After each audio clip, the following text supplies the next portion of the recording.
All right, I'm showing we are live. Good afternoon, ladies and gentlemen.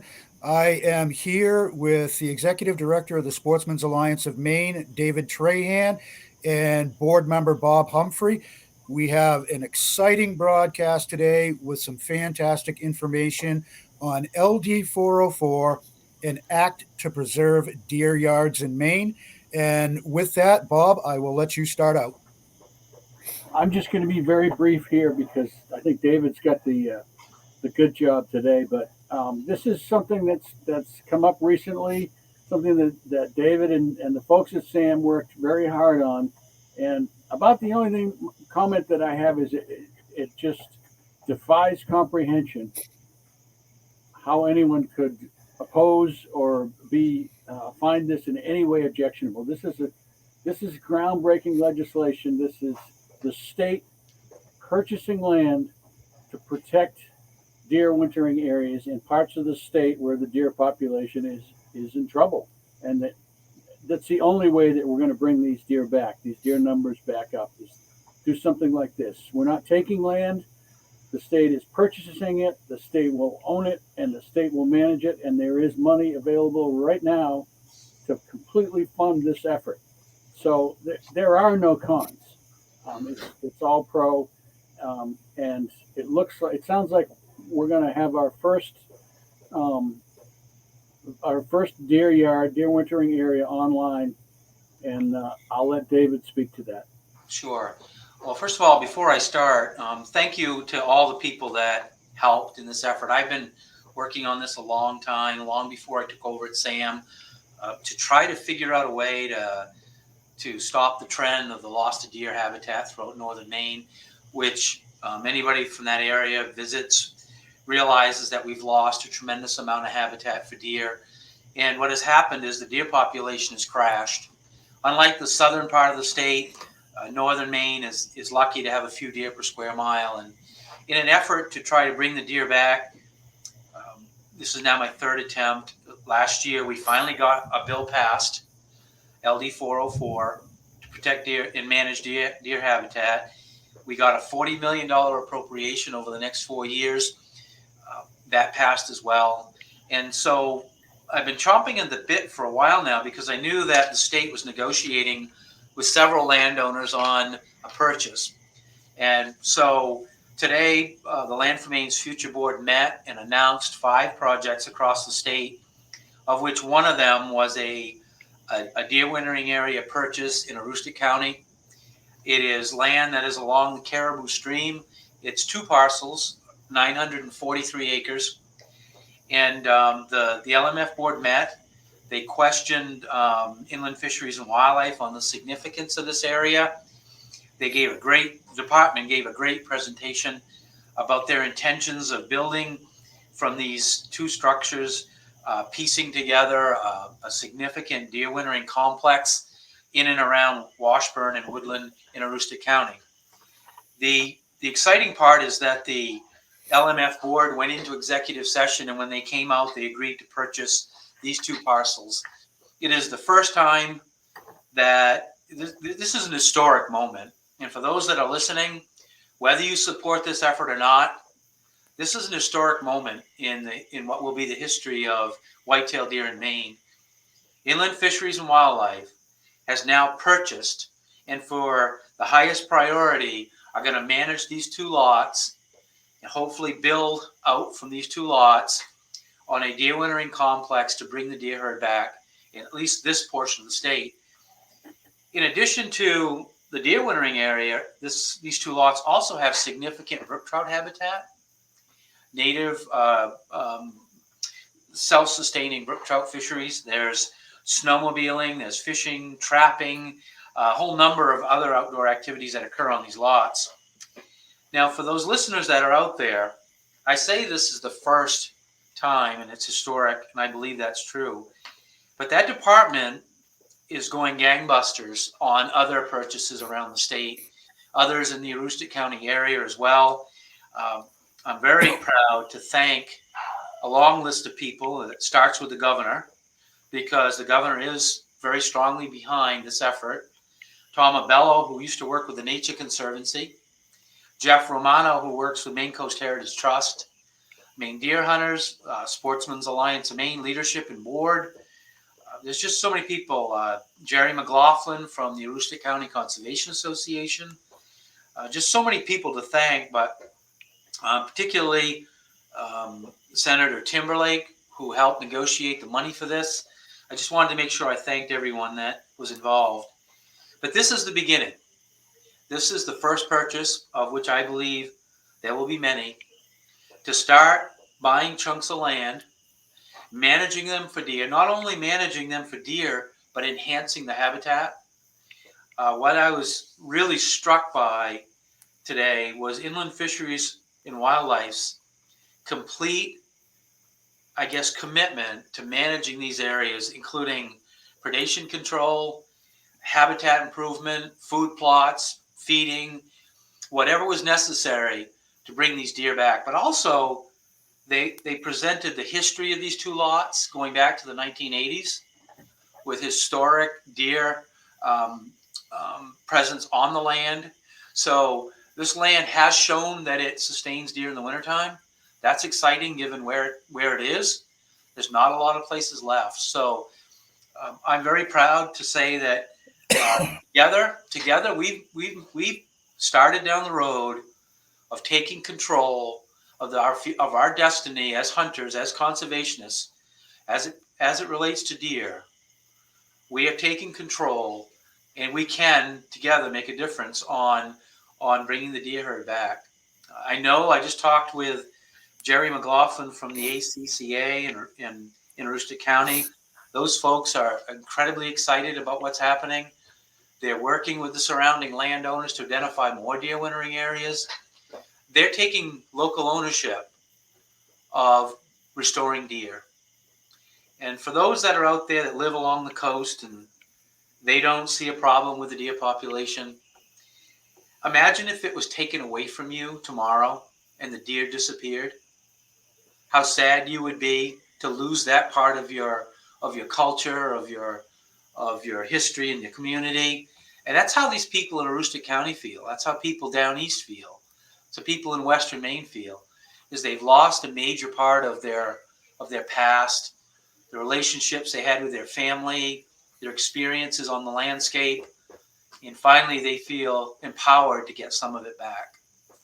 So thank you for the opportunity to speak to it. I imagine you have some questions. I imagine Bob has some questions too. So I'll just stop here, and if you have any, I'll try to answer them. Not a question, but a follow-up comment on this, just to emphasize. Sam's motto is "We are the conservationists," and this is a prime example that speaks to that, because this is land conservation. When people hear the state is buying property, sometimes it sets alarms off and red flags go up. But this is not a Roxanne Quimby piece. This is a piece of property that's going to be public property, owned by the state, open for public access for consumptive recreation, hunting, fishing, and trapping. Right. And furthermore, I think the majority of public land that's in the state is owned and managed by a different department whose priority is making money off timber sales. That's right. And that's not going to be the case here. That's right. In the former case, timber sales are priority. They're money makers, and the type of cutting that goes on isn't necessarily always amenable to good wildlife habitat. There's a little component to it, but it's often just a footnote. Here's an opportunity to do something really significant, and it will benefit not only deer, but 17 or 70 other wildlife species. That's right. So we're conserving this, wise use. That's right. That's what's exciting about projects like this, and you nailed it. I focus on deer, and because that's my passion. But that land now is going to be managed for all wildlife. You're right on, spot on, Bob. The brook trout fishery that's there is now going to be guaranteed that that's going to remain healthy. There's just so much more you can do when it's in public ownership. But you're right. The Department of Conservation does not have the deed to this land. It's Inland Fisheries and Wildlife. And it can still be cut. They can still do some cutting. Right. In fact, I'm sure they will, because a deer yard, it may be good now, but in time it can become over mature. It can grow out of that quality. So if they That's right. maintain the habitat by doing so, a little cutting here, a little thinning there, um, promote hardwood growth for winter browse, keep uneven age stands so that there's always the right age forest in there, which they're going to do. So this That's thing right. isn't going to time out in 30, No, 40, you're 50 spot years. on that one as well, Bob. The department talked a lot about the surrounding landowners and working with them, buying up parcels around it. You're exactly right. You need some cutting in there to keep the woods fresh and healthy. I also was encouraged by the department. They talked about reseeding some of the species that are in those stands. To there is a heavy in these two lots. There's a heavy growth of cedar, which you need. There's 120 some acres of wetlands with cedar surrounding it. It's a major component of a deer wintering area. They also talked about adding other species and doing tree planting in there for mass crops and other types of trees that benefit wildlife. The exciting part for me is they've already begun mapping the surrounding area for travel corridors, for landowners willing to participate in a project to bring deer back. The more you can get local support for a project like this, the more likely you are to succeed. I can see the department working with folks locally who have already been doing this for a couple decades to manage the habitat on the ground, to get volunteers to come in and do a lot of the work. A lot of work can be done in the wintertime to watch closely for predation. If coyotes do move in, the locals can alert the department, get them in there, keep the coyotes under control. I am interested in looking at year-round predation control, which includes predation by bears. There is a significant amount of fawns in other states. Studies have shown it that are killed by bears in the spring during a month-long to 6-week period. So we need to do something there. I've been encouraged by my discussions with the department. At the very least, they have an interest in expanding bear hunting opportunities around these deer wintering areas to do things like bait sites and others in hounding and what other forms of bear hunting we have to manage bear around these areas to get the populations to a balance with deer. So I got to be honest with you. I'm so excited. I'm about ready to burst. Been working on this so long, and so many good people have been part of that. I remember Ellie Espling, Representative Espling. She became assistant Republican leader in the House. She's now working for Senator Collins. When she was on the committee, her and I and a couple others worked on a whitetail deer management plan that started us down this road. And I'm going to personally give her a call and say, it was a long time ago, but I know you were passionate about this, and the work that we started way back then is starting to pay fruit. So a lot of people to call and thank, but I am so excited. I do know of other deer areas that are being negotiated, and when those projects come on, they're going to be exciting as well. Some are much larger, some are smaller, but it feels like something good is happening. I've been pleasantly surprised with the willingness of landowners to talk about selling their deer wintering areas. At this point, I feel really good about what's happening. Yeah, and that's another really good point um, to some of the naysayers. This isn't the state taking land by eminent domain.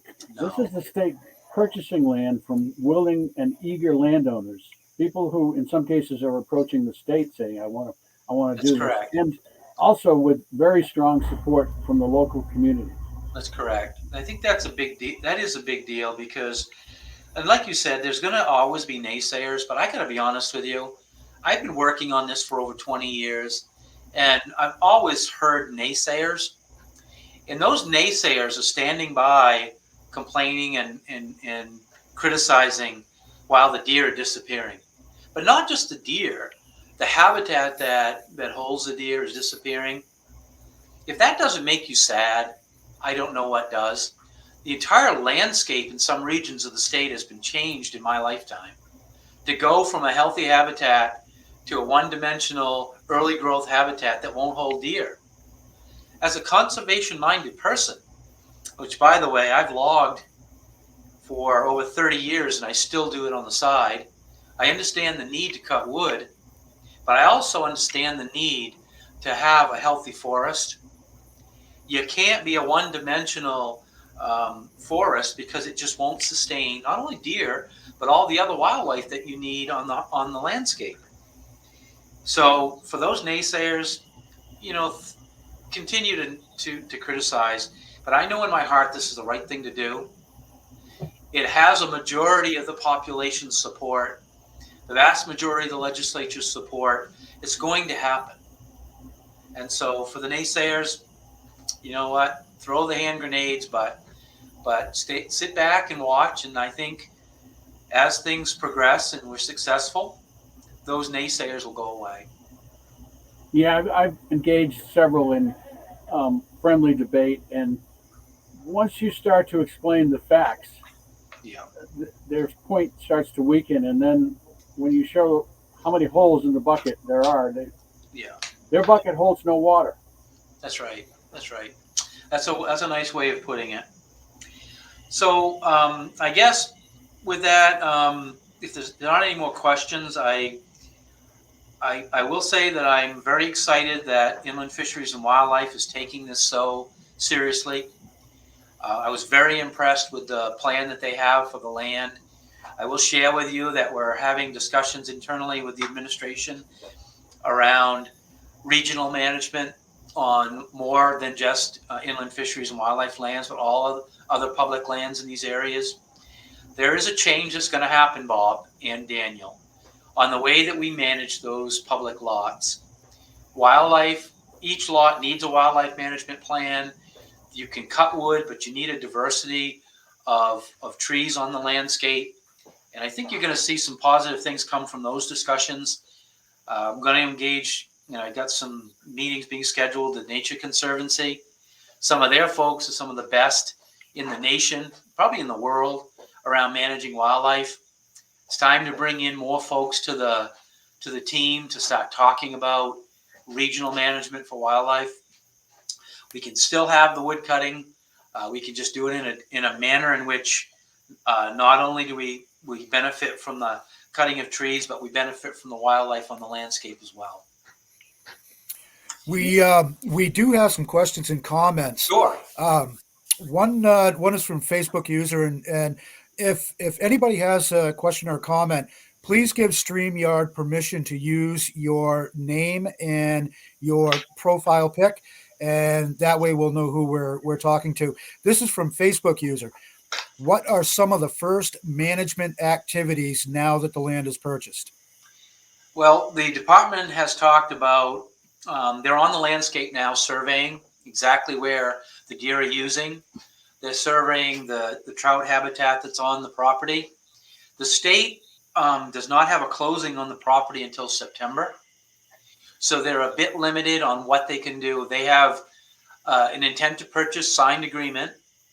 They now have to do their due diligence, search the deeds, get all the lines marked, that sort of thing. But their biologists are already on the ground surveying.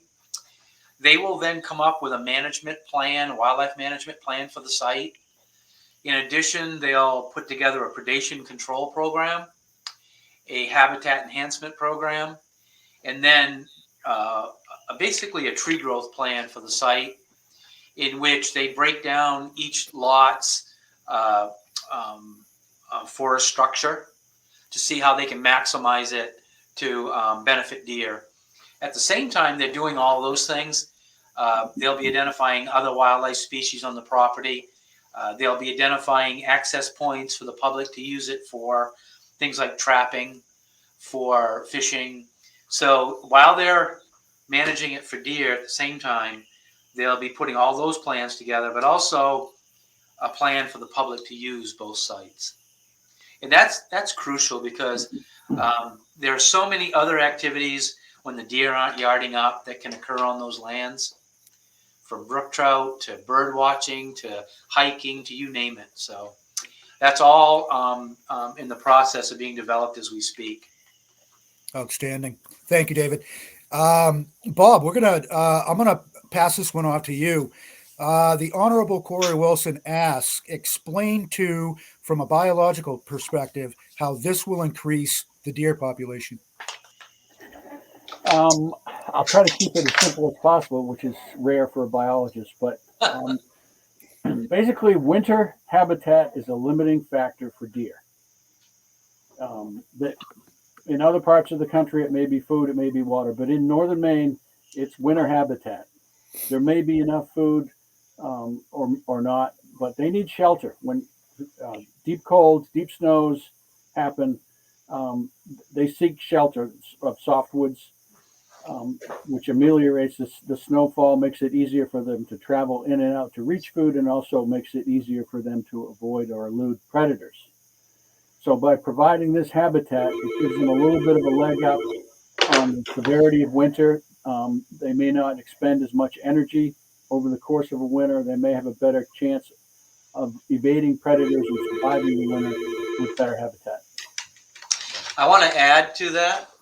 I just turned it down, but thank you. It was Craig Richardson. I want to add to that because there's another component to that that is incredibly important. Because of the loss of habitat on the landscape, what remains of good habitat is in the riparian zones along bodies of water. And what happens in a year like this year, where there's very shallow cover, snow cover on the ground, the coyotes figured out that when there's bare ice on the lakes and on the streams, they can drive what deer are left in these thin riparian zones along the water. They can drive them down onto the ice. And anyone who's ever seen what that looks like, it is one of the most gruesome things you can imagine. These coyotes will drive a deer out onto the ice, they collapse on the ice, and then the coyotes come in and tear them to pieces. They don't kill them quickly, they tear them to pieces. By having larger complexes like the department is building, those deer have more escape routes, they have more options to avoid predators, and they're easier to manage.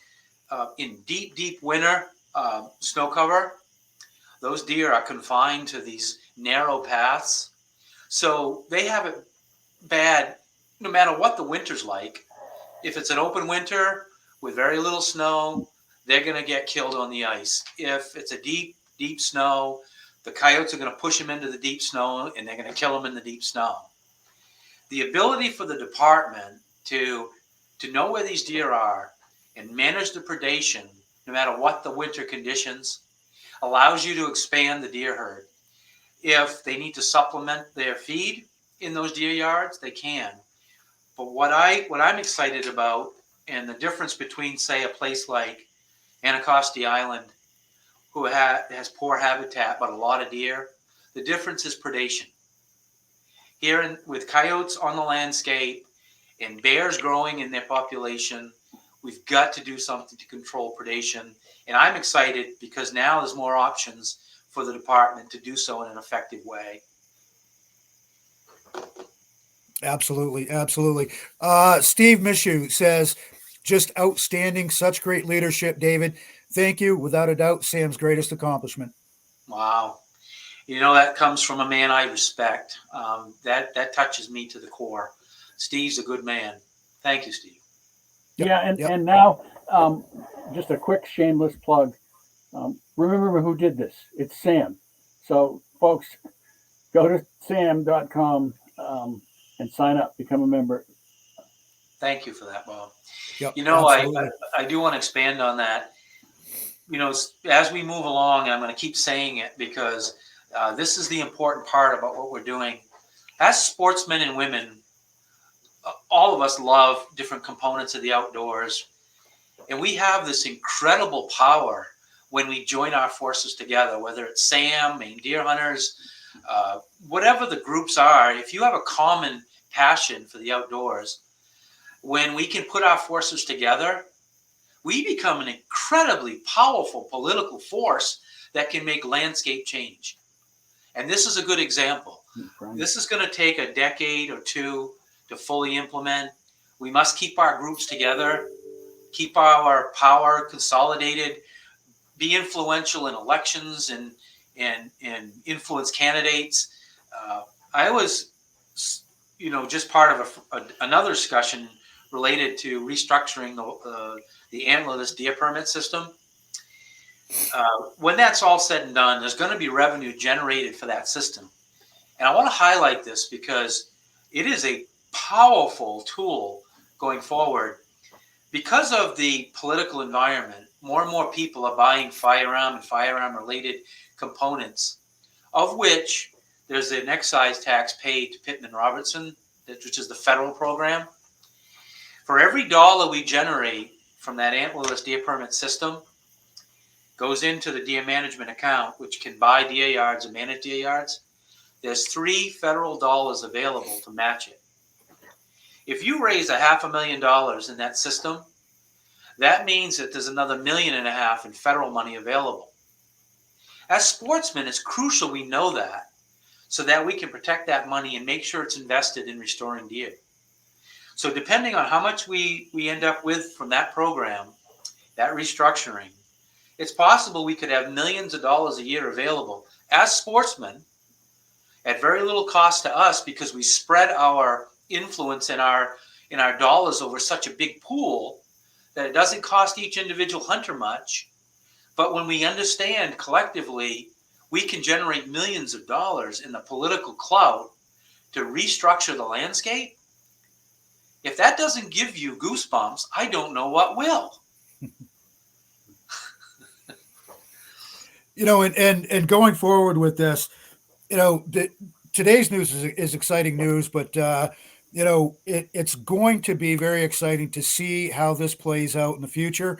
I know that you've talked about the potential of other landowners coming on board. I can't wait to see what happens. And to everybody involved, David, to you, Bob, Maine deer hunters, everybody involved in this, thank you so much. Yeah.